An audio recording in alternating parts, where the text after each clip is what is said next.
This is a question on DC motor, and over here it tells you that the gap between the commutator cannot be very narrow. It must be wide enough so that carbon branch can only touch one half of the split ring at one point in time. The reason for this we'll get into it in one part of this question later on. So in the first part, we are to determine the direction of force on the coil of a DC circuit. This one we have to use Fleming's left-hand rule, and this is the direction of forces, and this is the orientation of a left hand. So let's just do a check. The direction of magnetic field lines is from north to south, and this is indicated by the index finger over here.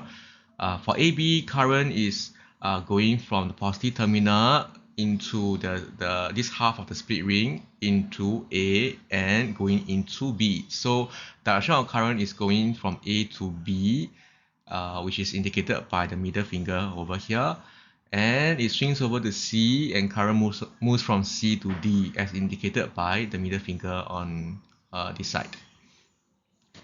As you can see, the thumb points in the direction of the force. This means that on AB there's a downward force, on CD there is an upwards force.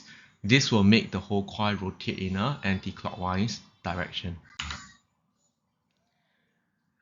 You are then asked to explain the origin of the force. Compare and contrast this question from the usual question of asking you how do you arrive at the direction of the force. So over here you are to explain the origin of the force, and therefore we cannot use Fleming's left-hand rule as the answer. Fleming's left-hand rule allows us to predict the direction of force, but it doesn't explain why is there such a force. Therefore, this is something that I have emphasized during class, that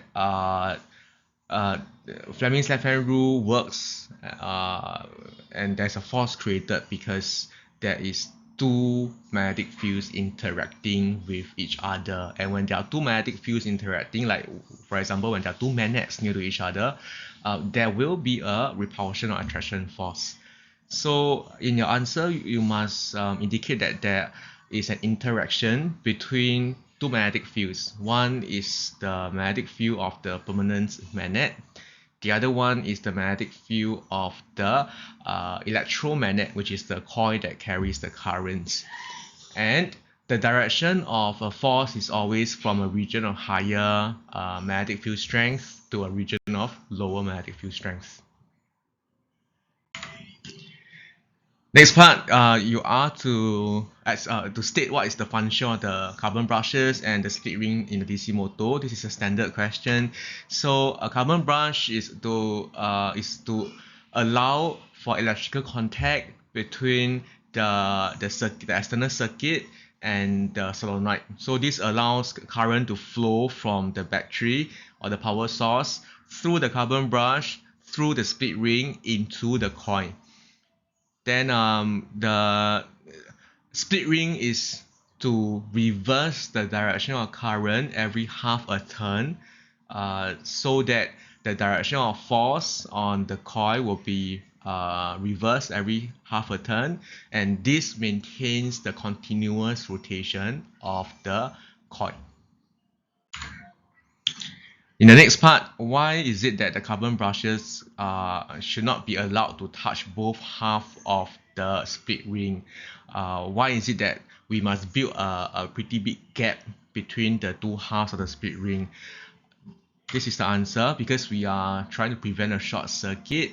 A short circuit happens if the gap is very narrow, because the current will flow from here via the carbon brush, and say this carbon brush is touching both halves of the ring, because the gap is very small. So current will just flow across the one half of the split ring to the next part, to the next carbon brush.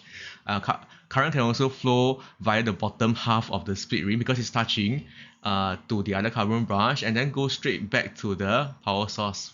And this will bypass the whole solenoid wire. This is therefore a short circuit, because the resistance across these split rings will definitely be smaller than the resistance of the whole many coils of wire.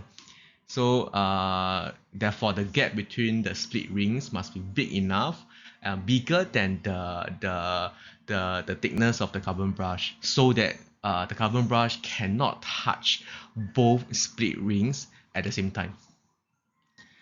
And therefore, because the gap between the split rings must be made very big, this will be an issue.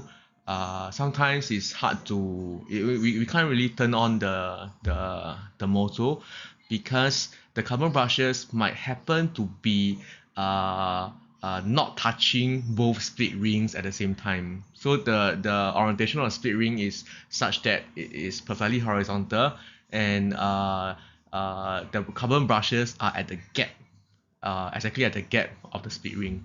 So if this happens, the no current can flow, and therefore we cannot on the motor. And that's the reason why sometimes you have to crank the motor by, in a speedboat we pull the string.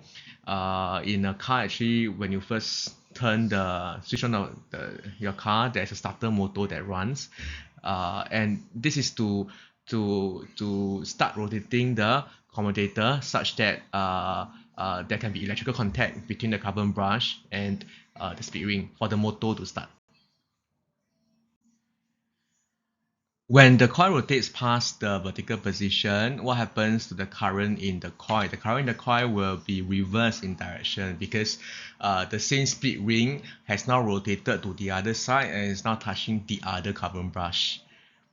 And therefore, the forces on side AB and CD will be reversed. When AB has rotated towards the right side near the south pole, the direction of force on the side of AB will be upwards. The direction of force on CD, when he has rotated towards the north pole side of the motor, will be downwards force on the wire CD.